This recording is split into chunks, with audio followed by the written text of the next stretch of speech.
people thought that schools were getting infused with all this money from the lottery. They just took it out of your general aid that you were getting before. If they just, we're not allowed to supplant, they are. I sound like Patrick. And if you think about it, it's the same thing. Where's the rationale with the tax cap being tied into rent in the city of New York? Those two are tied in together for what reason? Exactly. Okay, a couple of other things. Is there a way, could we show, like, for the community, an example of what would the tax levy have to be if we were to decide that we don't want to make any more cuts? Just to kind of give people an example of, you know, what that would look like. That would be, what we would be talking about. It would be part of our rollover budget presentation as a starting point.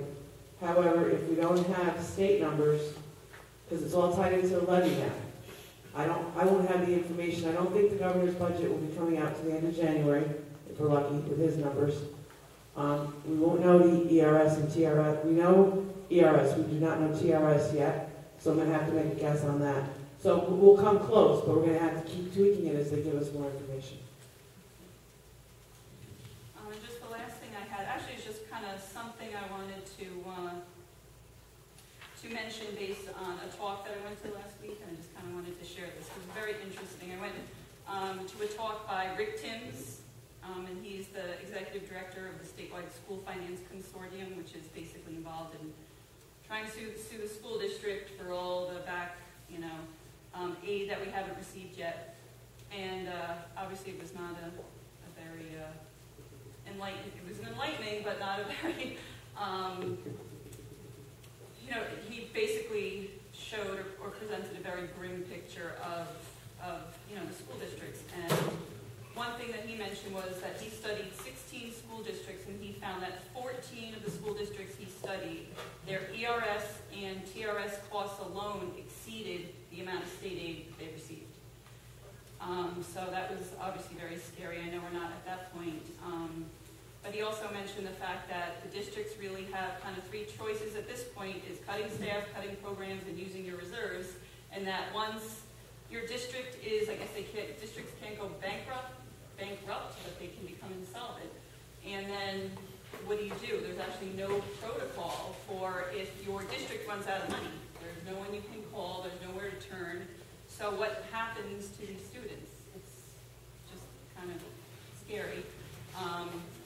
And the last thing that he said, which I thought was kind of interesting, was that he said his fear is that when districts first start to go under, when they become insolvent, that the media and everyone is going to come and interview them and ask them, what did you try to do to save your school district? And the one thing that he mentioned was, what shared services did your district partake in? And if a district says none, they're going to say then it's your fault.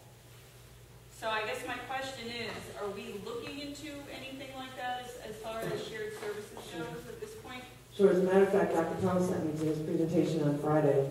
One of the things that was even more concerning is that this is not like the first year of the tax cap, and there's already 14 school districts that say they may not make it through the year. So that's why this graph is up here, to show every time we make a decision as administration and the board together, and how much fund balance are we using, how much are we doing, that we're clear what is this going to look like 3 to 5 years out, which is why I went out to 2017. As far as what we're doing with shared services, we've been doing things with shared services for BOCES, and it's in the budget document of about $3 million. We look at the cost effectiveness of that. I was in Albany earlier in the week, and one of the things that we discussed was, and Ralph's aware of this, that we're going to be able to piggyback on contracts, other contracts. Well, every school district in the state, our conversation was every school district in the state, if that were the case, has to sit and evaluate each and every one of these contracts to make it right. So I had a conversation with BOCES, Dutchess County, and we're discussing that on Friday at our business officials meeting. So as things are starting to loosen up as far as some of the requirements and things, because they know school districts are getting desperate to do anything. So this piggybacking that has been brought up every year for 15 years finally came through for us in an effort for us to save money. So as those come out, we are looking to do shared services, and we are looking to say, okay, here's where we are 5 years out, is this where we want to be? And we keep doing that. All right, so I guess that just kind of brings us to something that I've brought up a couple of times, is getting an idea from the community what they're going to support and coming up with a survey. I know that we have a survey going out in January. And who exactly is that going to be going out to? Is it just to parents with children in the district? That's really about satisfaction. Right, with the schools, right. Yeah. So what I was thinking was, can we and do we want to get, just volunteers from the community to come up with survey questions that we could distribute in some way? Again, I'm not sure how. Should we do it online? But just to get a sense of what the community feels that they would be willing to support in terms of a budget, and just to kind of get some questions that are more pertinent to the issues that we're, the financial issues that we're dealing with today.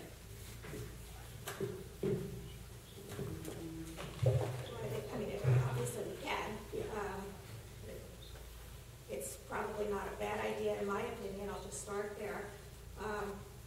The organization that I mentioned before, Lower Hudson Council, did a survey of the region, which included small parts of Dutchess, but it was more heavily into Westchester, Rockland. And we have those results, and we have the questions, and so it may be something that with a small committee we can use that as a resource and take some of the questions from there and hire a professional group to put together the survey and to administer it. That might be a resource we can use. Yes. And obviously that person can contact for assistance. And I personally think it's a good idea because it will be more broad-based. And again, get the wording as best we can and see what it comes back. My only concern is how many responses we're going to get and who they're going to be from. Because I think from the survey. Oh yeah, I think parents are an easy one to get because we know who they are and we can get in touch with them and they look at our website all the time. It's the non-parents that can't. One of the suggestions I had is, the voting records are public documents. So maybe we canvass those that are likely to vote, kind of like when you hear the presidential, it's not just the blank, it's those that are likely to vote, and use the last couple of years of records and canvass and maybe go that way at a selected group that may give us better results than everybody because they're the ones that are, and somebody who does statistics and surveying will have to tell me if that's a better way to go or not. But it might be a way to do a more narrow focus and get the information you want versus trying to blanket everybody at a higher cost. Just a thought. Well, I was thinking if we kind of started with the committee, then that could kind of be one thing that they would, kind of brainstorm and consider. That could kind of be part of the charge. But to your point, it has to be done very quickly. Right, exactly. That's why I brought it up again today, because we would obviously want to set it up as soon as possible. And how do you kind of go about setting that up in terms of getting volunteers? Do we, put it on the website? Fill out a questionnaire.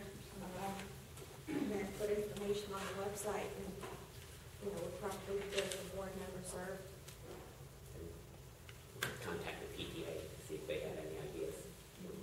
Volunteers, and started right after the holidays, I would think, because, as I said, it's to actually have impact on the budget. Once you get too late into February.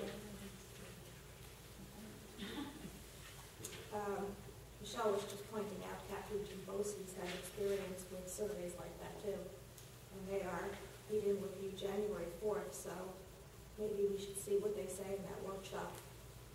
Couldn't hurt to add. I mean, it's still the very beginning of January. We weren't going to lose time. We wanted to start there. In the meantime, get the committee together and move forward whichever Can we way. get the committee together ahead of time? Form the committee before then? I would think, I think you can wait to January. Right, exactly. That's what I was saying, form the committee first. Yeah, they can have the options as to what's available and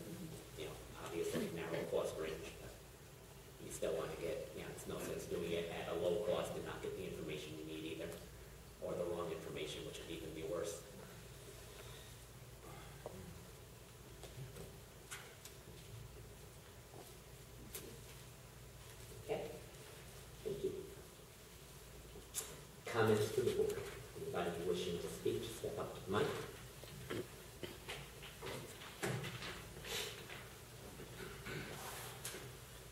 Jim Gill. First with the bus drivers. Mitch and Dave have been an integral part of my daughters. They're the bus drivers. And we got to take care of them. It took a lot of courage to come up here and say that they're having a problem with their boss. So I implore you, please get on the bus company and make sure they're doing everything that we're paying them to do. But certainly the safety of the kids, we all want that. So I would do that. And Joe, I like your idea. I was actually writing that down. I saw the budget, and I saw on page 27, it was 5 sections for elementary school down to 4 sections, and what that would save. And then I was thinking at the high school level. At the high school level, I know one of the indicators for colleges accepting, students and how schools rank compared to other schools is the number of electives. So as much program as we can save, the better. And as far as elementary school, class sizes of 20 and 25, and that makes a huge difference in looking at these math scores. How much time can you devote to a child, with 20 versus 25? And then as I get the standards of the school, inspired by a tradition of excellence, continuous improvement, committed to empowering students to succeed, we have to do whatever we can to save the programs, K through 12. And that will mean tough choices. If we came up with a priority list, it would be tough. Okay, how, for every teacher we could save, and the economics teacher brought up trade-offs. When you cut this, what are you giving up? And as clearly as we communicate that, I think the better off we'll be. I have my priority list, and I've mentioned my priority list before. I think before we cut any teacher, we have to think about, I know what's it, 630, if we go from 4, I'm looking at page 27, it's 5 sections down to 4 sections, so K5, so 6 teachers, a little over $600,000 in the budget. On average, this was the average cost, so it's 1.4% of the budget.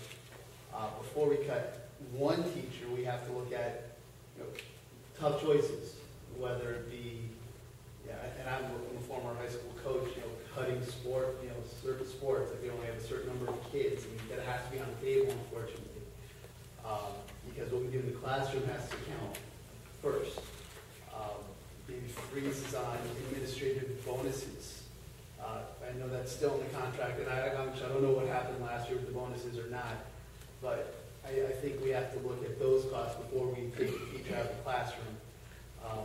The driver's allowance for the superintendent, we have one of the smallest districts per square mile in the state, and $400, $400 a month might not seem like a lot, but if we don't show that the district is taking every step possible to cut costs and to maintain the student-teacher ratio that we have, then you're not going to have a lot. The support from the public will wane. So I know last year was a closer budget vote than a lot of people wanted. They were hoping for an overwhelming majority to pass. And I'm thinking if we don't have some sort of survey or way where the community can effectively tell you what we want and what we would accept as cuts over other things, then they can be very helpful. I don't know.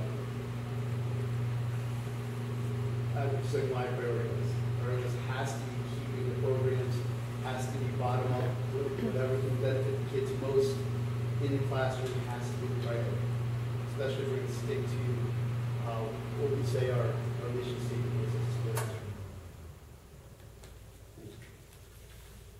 Thank you. Thank you for kicking off our budget discussion for this year. But now is the time to do it, so I appreciate that as well. This kind of goes along with what Jim was saying. While I appreciate the magnitude of budget issues that we're facing, I think it's rather short-sighted to say that $2,500 won't make a difference, and that we need to be looking at a very granular level at wise choice to spend a couple of $1,000s on iPads so administrators don't have to carry a laptop from classroom to classroom. These are things we need to be looking at now. And I would like to know what efforts you're making from an accountability and an oversight perspective to prevent these things from happening and to keep these choices looking into the future and wise on a day-to-day basis.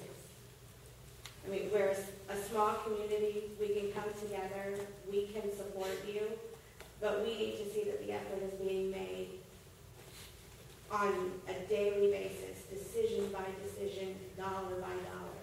Not this is $10,000 so it matters. More that it's $1 or $5 or $50. It may be a drop in the bucket, but it all adds up. And when a family is facing reduced income, increased expenditures, that's what they do. That's the reality. And we as a community need to see that the school district is living in that reality with us so that we can support you and so that we can support the budget. So can you tell me what's being done on a daily basis to make these decisions wise and we're not pissing away the resources that we do have? I think for starters, I mean, in the back of the budget package, we talk about prior reductions, which have included very small things in addition to larger scale things. I don't know what administrator you're talking about that we purchased a laptop for. Well, there is That's one. what you told me. That came one. from an email from you. Yep. You told me that one of the reasons we purchased these iPads were so that it would be more convenient to carry from classroom to classroom. I said one person had ordered a laptop, an administrator. It passed from him to the successor. And when you ask why they wanted laptops instead of iPads, why they wanted iPads instead of laptops, I said that might be a reason, but it wasn't something that the district did and went out and bought iPads for all 10 administrators. So it's one purchase, and it was done at a building level. You know, we'll have to look more carefully at requisitions as they come in, and that's something that happens on a daily basis in requisitions. We've changed policies to reduce expenditures. You know, it's every day. We basically look at it from both what's best for the students and at the same time, you know, is this responsible financially? On a daily basis, decision by decision, dollar by When dollar. requisitions are approved, that essentially happens. Somebody's evaluating that first at the building level when the principal signs it, and then at district office when either Michelle or I sign it. I would just ask you to continue to keep that in mind and, you know, good PR, let us know what's happening. Let us know, we made this decision in an effort to save tax dollars so that we can save programs for our kids. Thank you.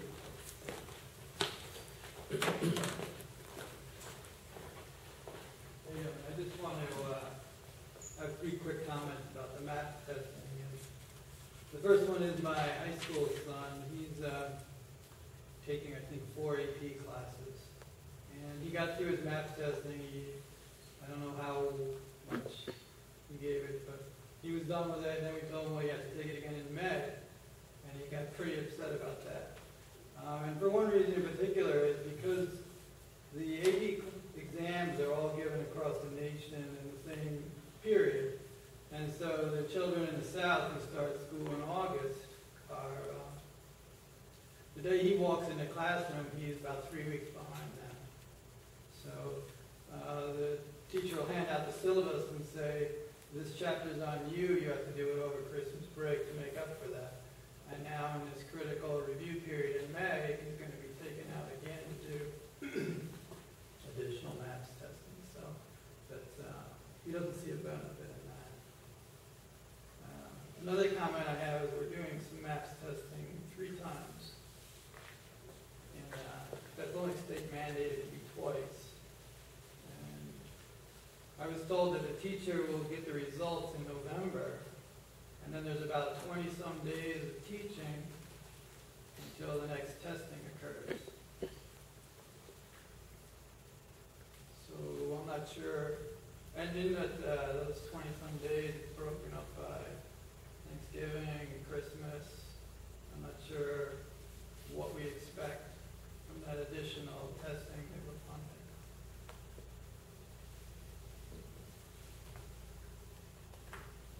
Better, yeah, I can answer that.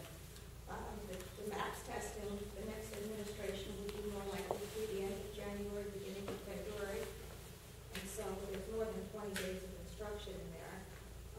We have talked about the possibility of not doing food administrations in future years because we would have more data points to start with, but that we felt that it was necessary to get the extra information in now so that we had a sense of how things were going mid-course, so that we can change I don't course. think it'll change that much. When you're talking about, Thanksgiving break, We actually have a took Christmas the break. exams in October, right? But you gave the results to the teachers in November, and said, here, go, you can make some adjustments now. But they don't have any November 6th. continued block of teaching between the tests.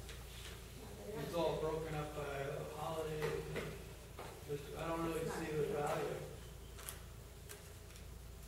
Okay. And although my high school son is taking a lot of AP, he's not the smartest one. My other son is scoring a lot of 98, 99 percentile, and I don't see a lot of programs focused on him.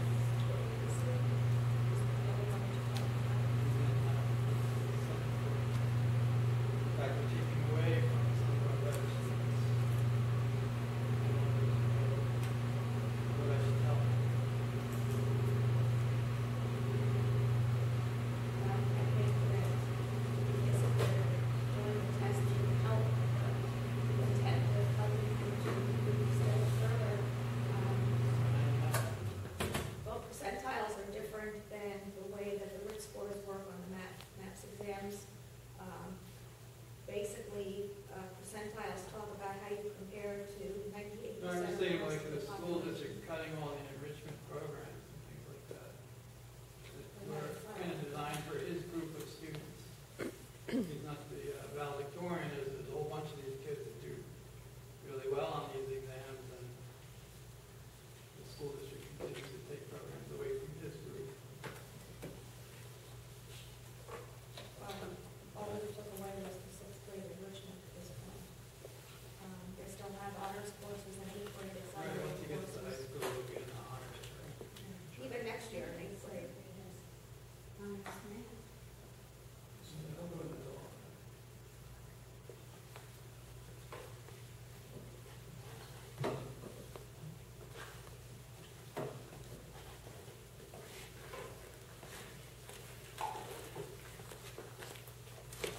I sent an email and didn't get a response. Last meeting it was stated that we get financial aid based on enrollment number. It seems that the formula is more complicated than that, especially since we state that our out-of-district students only cost us $5,000 in total of the 44. So I asked how our non-tuitioned out-of-district students are calculated in the enrollment state aid formula. I asked how much additional aid is brought in as a result of the non-tenured out-of-district students, and what would our financial aid number be otherwise without the 44 students.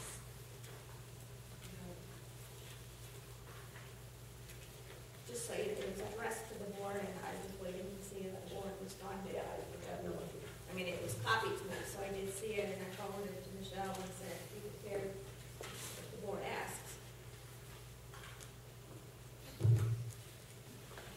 You are correct that the foundation aid formula is a little bit more complicated. The formula here is a 4-page document.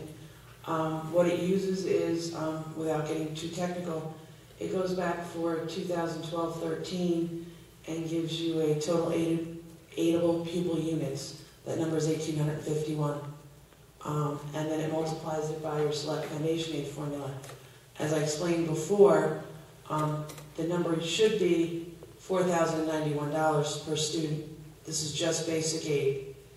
Because of the cuts to foundation aid, for this year it's $2,608.55 per student. That's what it is for each student. Even the out-of-district ones that we say only Yes. cost us. Every student that I report in August on the SA 100 as being in our district gets aid for this. How can you get more aid than they're actually costing you? We can't charge you more tuition than they actually cost you. This is, well, it's state law, so that should explain it. It doesn't make any sense.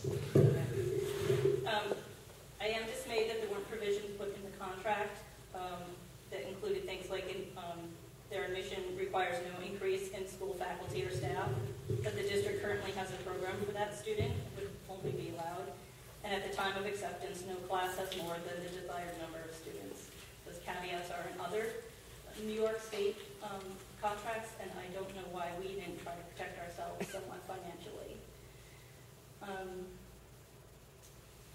The only other question I had is, are we doing anything to generate revenue? Or are we looking at any other way to generate revenue? Because that's actually the fourth bullet of a way to, I mean, you can either cut or you can make more money. So are we doing anything to make more money? I'll start and jump in as you see fit, but I mean, it is limited to what we can generate in money. We can't put ads on sides of school buses. There's legal issues involved there, not with the state mandates. However, I mean, one of the things that was brought up on the building utilization study is if we can come up with extra rooms. Again, don't know what's going to happen. That could be rented to BOCES. I mean, they do rent a few of our rooms. That could be income. It's not a lot, but it's not a minimal amount either, so it's not bad if that happened. The other piece is BOCES interested in, or do they have the need to rent those rooms? So that could be one of the additional ways. And we obviously rent Martha Lawrence, which is a revenue stream. And there aren't a lot of other options that I'm aware of. I don't know many school districts that have other things. At least I haven't heard any. And if anybody has any ideas, I'd certainly be open to it, because revenue, if we could do it separately from what we're doing now, and it truly is additional revenue, can only be a plus. So I'm certainly open to ideas. Anyone else have? Have you guys heard of any other major revenue or any revenue? Well, we do apply, for grants here and there, and teachers, we've often celebrated them actually at the June Successes Night. Teachers who get grants, we've gotten $2,500 grants here and there at the elementary school,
School resource is another where it was funded, and now it's on us.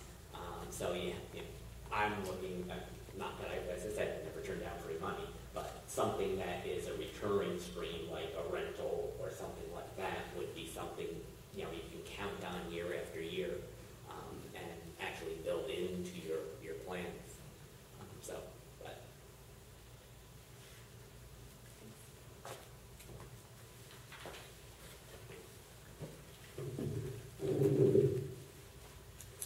Okay, anyone else? And boosters are a perfect example.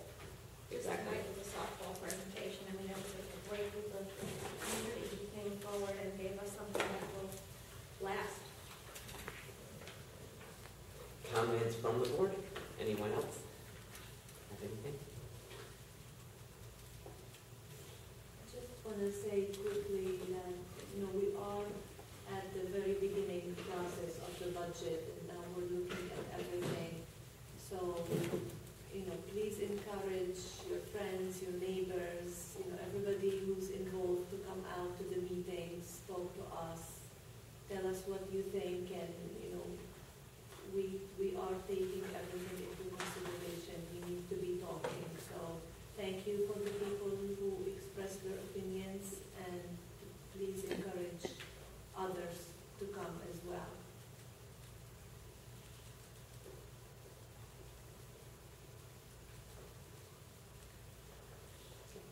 Anything else? No? Motion to adjourn?